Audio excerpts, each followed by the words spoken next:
आप देख रहे हैं नेट्रिक न्यूज, साहस सच कहने का। पूर्व प्रधानमंत्री अटल बिहारी वाजपेयी आज इस दुनिया में नहीं है, लेकिन आपको आज हम दिलीप कुमार से जुड़ा एक किस्सा सुनाते हैं, जिसके बाद आपको वाजपेयी और दिलीप कुमार के करीब होने का पता चल जाएगा। 1999 की बात है। कारगिल युद्ध को लेकर अटल तत्कालीन पाक पीएम नवाज शरीफ से फोन पर बात कर रहे थे। लाहौर यात्रा का जिक्र करते हुए वाजपेयी ने नवाज के कारगिल युद्ध को लेकर निंदा की और तुरंत बाद फोन दिलीप कुमार को पकड़ा दिया और बात करने को कहा। दिलीप कुमार ने नवाज शरीफ से कहा, मियां साहब, हम आपकी तरफ से ऐसी उम्मीद नहीं करते थे, क्योंकि आपने हमेशा कहा है कि आप भारत और पाकिस्तान के बीच शांति चाहते हैं। दिलीप कुमार ने अटल जी के कहने पर नवाज शरीफ से बात की और कहा, मैं एक भारतीय मुसलमान के तौर पर आपको बताना चाहता हूं कि पाकिस्तान और भारत के बीच तनाव की स्थिति में भारतीय मुस्लिम बहुत असुरक्षित हो जाते हैं और उन्हें अपने घरों से भी बाहर निकलना मुश्किल लगता है। इसलिए हालात को काबू रखने में कुछ कीजिए। नवाज दिलीप कुमार की आवाज सुनकर चौंक गए थे।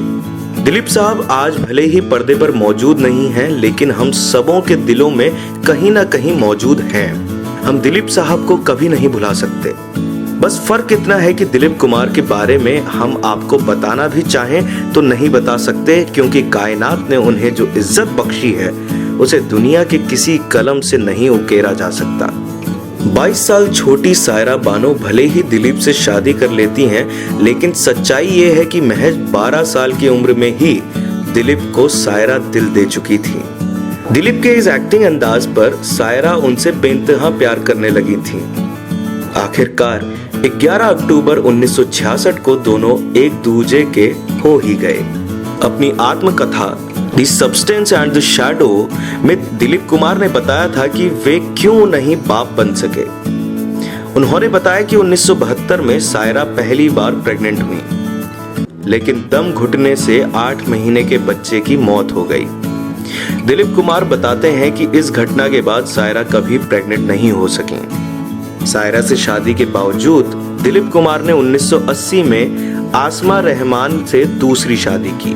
हालांकि ये रिश्ता सिर्फ 2 साल तक ही चल सका और फिर से एक बार दिलीप कुमार सायरा बानो के ही होकर रह गए।